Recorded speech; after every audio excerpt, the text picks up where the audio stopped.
பலவந்தமாய் பரலோக ராஜ்யத்தை நான் பெற்றுக்கொள்ள வேண்டும் என்கிற வாஞ்சை, வைராக்கியம், ஆவல், அந்த அர்ப்பணிப்பு, தீடன் விட்டு கொடுப்பது, மற்ற காரியங்களை புறக்கணிக்கிறது, இதெல்லாம் இருந்தா மட்டும்தான் பரலோக ராஜ்யத்தை பலவந்தமாய் பிடித்துக் கொள்கிறார்கள். எனக்கு வேண்டும்.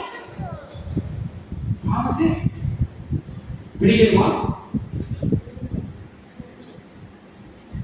பாவத்தை பிடிக்கவே வேண்டாம். என்ன சொல்லிருக்கு பாவம்? நெருங்கி நிற்கலையா? நீ வெற்றி கட்டின மாதிரி அப்படியே உன்னை கட்டி வச்சிருக்காரு, உன்னை சூழ்ந்து இருக்கிறது, நெருங்கி இருக்கிறது. இந்த பாவத்தை நீ என்ன செய்யணும் சொல்லுங்க? ஒதறணும். தேனு கொட்டிச்சு, கையில பூரா தொங்குது, என்ன பண்ணுவீங்க? சூப்பரா இருக்கு, கொஞ்சம் தான் வலிக்குது, இன்னும் கடி அப்படியே சொல்லுவீங்களா? என்ன சொல்லுவீங்க? ஐயோ உதற பண்ணீங்க. கர்த்தருக்கு ஸ்தோத்திரம். தேவனே, பாவத்தை உதறி தள்ளணும், பாவத்தை உதறி தள்ளணும், பரலோக ராஜ்யத்தை பலவந்தமா பிடித்து கொள்ளணும்.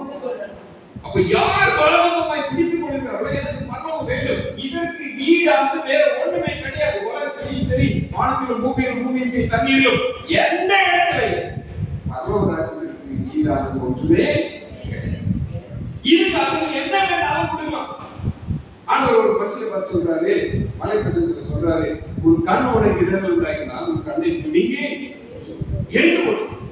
ஏன்னா நீ கண் இருக்கிறதுனால இடர்கள் ஆரம்பிக்கிறாய், பாவம் செய்கிறாய். கை உனக்கு இடர்கள் உண்டாக்கினால் அந்த கையை தனித்து எரிந்து கொடு. நீ ஒற்றை கையெல்லாம் கூட எங்க போயிடும்? பரலோகத்துக்கு போயிடும். காது உனக்கு இடர்கள் உண்டாக்கினா காதை வெட்டி கொடு.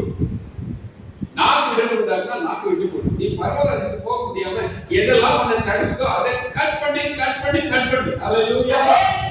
ஏன்னா நீ பரலோக ராஜ்யத்தை பலவந்தம் பண்ணுகிறவன், நீ பரலோக ராஜ்யத்தை பலவந்தம் பண்ணுகிறவன், நீ பிடிக்கணும். அப்ப மற்றது என்ன செய்யணும்? விடணும், தள்ளணும், உதறணும், உதறி தள்ளணும். அதான் நேரத்தை வார்த்தை சொல்கிறது. உதறி தள்ளாத பட்சத்துல அது ஒன்று பிடிச்சுதான் இருக்கு. அல்லேலூயா. தேவை கொண்டா பூரா கடிச்சா எப்படி கையில தொங்கிட்டு இருக்குதோ, கால்ல பிடிச்சிட்டு இருக்குதோ, அதே போல அது ஒண்ணா ஒட்டிட்டே இருக்குது. அது உதறி தள்ளாத வரைக்கும் பரலோக ராஜ்யத்தை பலவந்தம் பண்ண முடியாது. தேவனுக்கு மகிமை உண்டாவதாக. இன்னொரு வசனத்தை வாசிக்கலாமா? பிலிப்பியர் 3ஆம் அதிகாரம் 12வது வசனத்தை வாசிங்க. பிலிப்பியர் 3:12. கர்த்தருக்கு ஸ்தோத்திரம். வேகமா வாசிங்க.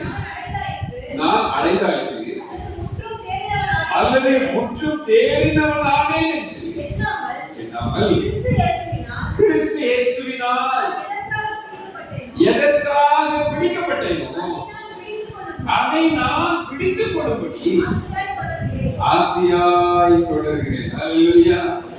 நான் ஏதோ ஒன்றிற்காக இயேசுவினாலே பிடிக்கப்பட்டிருக்கிறேன். ஃபாதர் பெர்மன்ஸ் அழகா பாடுவார். நான் இயேசுவால் பிடிக்கப்பட்டவன், அவர் இரத்தத்தாலே கழுவப்பட்டவர். நான் இயேசுவால் பிடிக்கப்பட்டவள், அவர் இரத்தத்தாலே கழுவப்பட்டவள். எனக்கென்று எதுவும் இல்லை, இப்பூமி சொந்தமில்லை.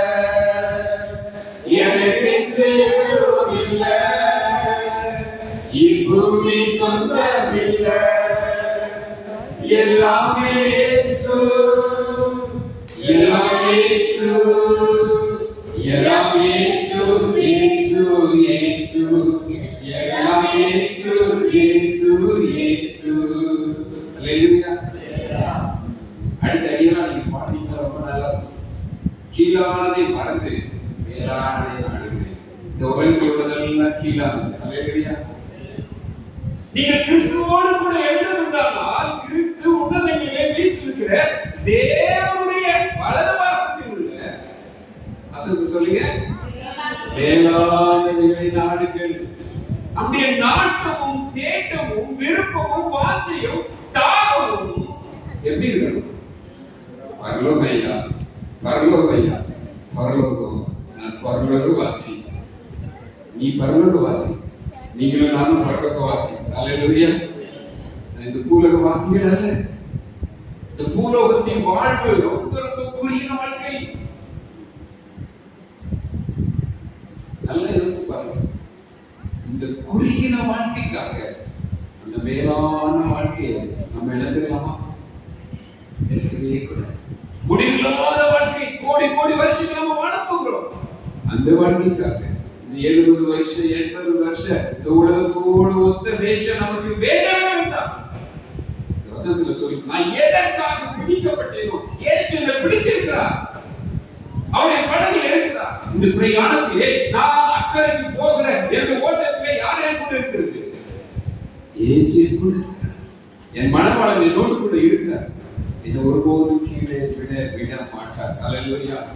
என் படகு நிச்சயமாய் தண்ணீரிலே மூழ்குவதற்கு அவர் அனுமதிக்க மாட்டார். நாம் நாடி போகிற அந்த பரலோக ராஜ்யம் என்கிற அக்கறைக்கு, அந்த துறைமுகத்திற்கு என் நேசர் என்னை கொண்டு போய் சேர்ப்பார் என்ற விசுவாசம் உடையவர்கள் மட்டும்தான் இந்த உலகத்தின் காரியத்தை வெறுக்க முடியும்.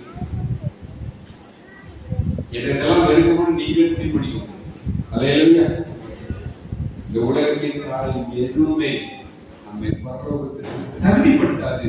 இந்த உலகத்தை வெறுப்பது மட்டும்தான் நம்மை பரலோக ராஜ்யத்திற்கு தகுதிப்படுத்தும். ஹல்லேலூயா. எதற்காக நான் பிடிக்கப்பட்டேனோ அதை பிடித்துக் கொள்ளும்படிக்கு ஆண்டவர் நம்மை பிடிச்சிருக்கார். அக்கறைக்கு போறது. ஹல்லேலூயா. வந்துச்சு, இயேசுப்பா கூட தான் போனாங்க. புயல் காற்று வந்துச்சு, சூழல் காற்று வந்துச்சு, அப்படியே சுழண்டி அடிச்சிச்சு படகு கப்பல்ல. ஆனால் ஆண்டவர் அதை அமர்த்தினார்.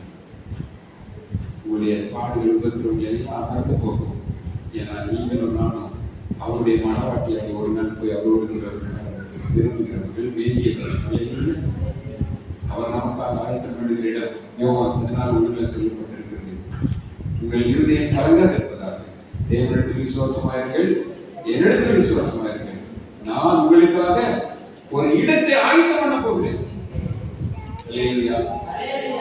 நல்லா கவனிங்க. இஸ்ரவேல் ஜனங்களுக்கு ஆண்டவர் ஆயத்தம் பண்ணல, பார்த்து வைத்தார். இஸ்ரவேல் ஜனங்களுக்கு அது எந்த தேசம்? பார்த்து வைத்த தேசம். எசேக்கியேல் 20வது அதிகாரம் 16வது வசனத்தை வாசிங்க. 6 நம்ம முதல்ல வாசிச்சோம். இப்ப 16 வாசிங்க. என்ன சொல்லிட்டு பாருங்க. நான் வாக்குத்தத்தம் பண்ணினது பாலும் தேனும் ஓடுகிறது, எல்லா தேசங்களிலும் சிங்காரமாய் இருக்கிறமான தேசத்திலே அவர்களை கொண்டு வந்து விடுவதில்லை என்று வனாந்தரத்தில் ஆணையிட்டேன். ஏன் முதல்ல சொன்னார்? 6வது வசனத்துல சொன்னாரே, கொண்டு வந்து விடுவேன் என்று அண்ணாநிலே ஆணையிட்டார். சிங்காரமான தேசம், எல்லா தேசங்களிலும் சிங்காரமான தேசத்திற்கு நான் உங்களை கொண்டு வந்து விடுவேன் என்று சொல்லி ஆண்டவர் அந்த பிரயாணத்தை தொடங்கினார். அக்கறைக்கு போகிற பிரயாணம். ஆனால் வழியில இவர்களுக்கு எமோரியரை போல பாரம் இருக்கிறார்கள், கானானியரை போல பாரம் இருக்கிறார்கள், பெலிஸ்தர்களை போல பாரம் இருக்கிறார்கள். அவர்களை போல நான் இருந்தால் நலமா இருக்கும் என்று நினைத்தார்கள். ஹல்லேலூயா. ஹல்லேலூயா. நீ மற்றவங்கள மாதிரி இருக்கும்னு நினைக்கிறீங்க. நல்லா இருக்கும் வாழ்க்கை. ஆனா ஆண்டவர் சொல்லுவாரு, நான் முன்னாடி ஆயத்தம் பண்ணியிருக்கிற அந்த பரலோக ராஜ்யத்துக்கு நீ போய் சேர்க்கிறேன், விடுவதில்லை என்று வனாந்தரத்திலே அவர்களுக்கு ஆணையிட்டேன். சிங்காரமான தேசம் தான், கையினாலே கட்டப்படாத தேசம் தான் ஆண்டவர் நமக்காக உருவாக்கி கொண்டிருக்கிறார். நாம கட்டல. இஸ்ரவேல் ஜனங்களுக்கு அவர் பார்த்து வைத்த தேசம். ஆனால் நமக்கோ அவர் கட்டி கொண்டிருக்கிற தேசம், அவர் உருவாக்கி கொண்டிருக்கிற தேசம். அல்லேலூயா. பொண்ணு வெள்ளி வைரம் வைடூரியம் சும்மா ஒரு சாம்பிளுக்கு தான் நம்ம காதெல்லாம் போட்டுட்டு இருக்கோம். அங்க வீதியே பொண்ணு நடந்தா இருக்கு. நீ பொண்ணு மேல நடந்தா எப்படி இருக்கும்? அல்லேலூயா.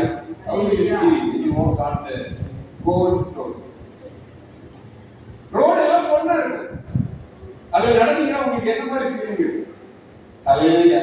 ஒரு அருமையான டைல்ஸ் போட்டிருக்கிற, ஒரு நல்ல அழகான டைல்ஸ் போட்டிருக்கிற ஒரு இடத்துல நீ நடக்கும்போது, அல்லது ஒரு நல்ல ரெட் கார்பெட் போட்டிருக்கிற ஒரு இடத்துல நடக்கும்போது உனக்கு எவ்வளவு கனமா இருக்கு, மைனா இருக்கு. நீங்க கனப்படுத்துறாங்க அப்படின்னு இருக்குல்ல. தேவன் நம்மை கனப்படுத்த விரும்புகிறது பொன் கரையில, பொன் வீதியில, பொன் ரோட்ல. அல்லேலூயா. அதுக்காக இதெல்லாம் விட்டுவியா? விடணும். ஆமென். இதுக்காக அதை விட்டுவியா? இதை விட்டுறணும், அதை பிடிச்சிக்கணும். அல்லேலூயா. தேவன் நம்மோடு பேசுகிறார். பிள்ளைகளை நாம விட வேண்டியதை விட்டு பிடிக்க வேண்டியதை பிடிச்சிக்கணும். என்ன பார்த்தா எதற்காக அழைக்கப்பட்டேனோ அதை பிடித்துக் கொள்ளும்படிக்கு பின்தொடர்வேன் என்கிற வார்த்தை நம்ம வாழ்க்கையில் நிறைவேறாது. விட்டுருங்க, விட வேண்டியது விட்டுருங்க. எது வேணுமோ அதை பிடித்துக் கொள்ளுங்க. பரலோக ராஜ்யத்தை பிடித்துக் கொள்ளுங்க. இந்த உலகத்தின் வேஷம் அழிந்து போவது. இந்த உலகத்தின் எல்லா காரியமும் 70 வருஷம் 80 வருஷம் மட்டும்தான். அந்த பரலோக ராஜ்யமும் முடிவில்லாத ராஜ்யம். நிந்தை வரும், அவமானம் வரும், வெட்கம் வரும், கேவலம் வரும். மற்றவங்க எல்லாம் மோசமா பேசுவாங்க. இவங்க நல்ல போயிட்டாங்க போல, இவங்க இயேசுகிட்ட போயிட்டாங்க போல, எல்லாம் மோசமா பேசுவாங்க. நிந்தையும் அவமானமும் சகித்து கொண்டு எதற்காக நீ அழைக்கப்பட்டிருக்கிறாய்? அவருடைய மனைவியாக, அவருடைய மனமாட்டியாய் ஆகுவதற்கு நீ அழைக்கப்பட்டிருக்கிறாய்.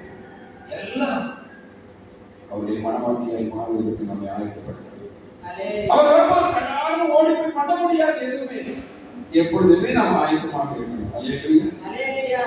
அவர் சொல்றாரு, காலையில வர வேணும், மத்தியானம் வர வேணும், இரவுல வர வேணும், நீ மாமாடு சுற்றிட்டு போது வர வேணும், நீ தோசை சுற்றிட்டு போது வர வேணும், நீ ஆபீஸ்ல வேலை பார்த்துட்டு போது வர வேணும், நீ டீச்சரா ஸ்கூல்ல டீச் பண்ணிட்டு இருக்கும்போது வர வேணும், அல்லது நான் வேற ஏதாவது வேலை செஞ்சுட்டு தெரியாது, எந்த வேலையும் வருவேன்னு சொல்லியிருக்காரு. அல்லேலூயா. சொல்றாரு, சிலர் எந்திரம் அழைத்துக் கொண்டிருப்பார்கள், சிலர் மாடியில இருப்பாங்க, சிலர் வயல்ல இருப்பாங்க, சிலர் களஞ்சியத்தில் இருப்பாங்க. எந்த நேரத்திலும் நான் வருவேன். அப்போ வந்த பிறகு ஆயத்தமாக முடியும். எப்பொழுது நம்ம ஆயத்தமாக இருப்போம்? நாம் அக்கறைக்கு யாத்திரையாக போகிறவர்கள். இல்லையா? 1 தெசலோனிக்கர் 5:21 வாசிக்கலாமா? 1 தெசலோனிக்கர் 5:20 வாசிச்சு முடிச்சிடலாம். 1 தெசலோனிக்கர் 5:21 எல்லாவற்றையும் சோதித்து பார்த்து நலமானதை பிடித்துக் கொள்ளுங்கள். நாம் பிடிப்பதற்கு ஆண்டவர் சொல்லுகிற காரியம் என்னன்னா, நலமானதை பிடிக்கணும். ஆனா எல்லாத்தையும் சோதித்து பார்க்கணும். எப்படி சோதித்து பார்க்கிறது? ஒன்றை நான் அடைய விரும்புகிறேன், அதை நான் சோதித்து பார்ப்பது எப்படி? சொல்லுங்க பார்க்கணும். கோல்டு எப்படி சோதிப்பாங்க? அதுல ஒரு சீல் இருக்கும், பார்ப்பாங்க இல்லையா? என்ன நம்பர்? 916. 916 914 இருக்கிற நம்பர் இருந்தா அது வந்து உண்மையான கோல்டு அப்படின்னு அர்த்தம். ஹால்மார்க் அப்படின்னு சொல்லுவாங்க இல்லையா? ஓகே. இதே மாதிரி ஒன்றை சோதிப்பதற்கு ஒன்று இருக்கிறது. நான் பிடித்துக் கொள்ள வேண்டியதை சோதிப்பதற்கு என்ன இருக்கு? What is the reference for the things which I ought to hold?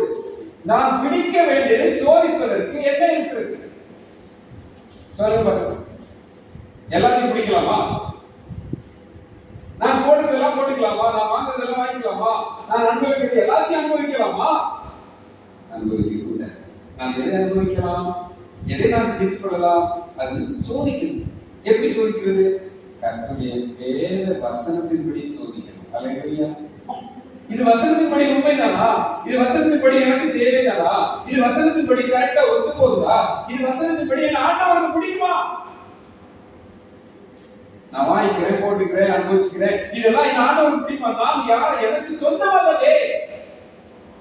நீங்கள் கிரயத்துக்கு கொல்லப்பட்டீர்கள். நீங்க யாருக்கு சொந்தம் இல்லை.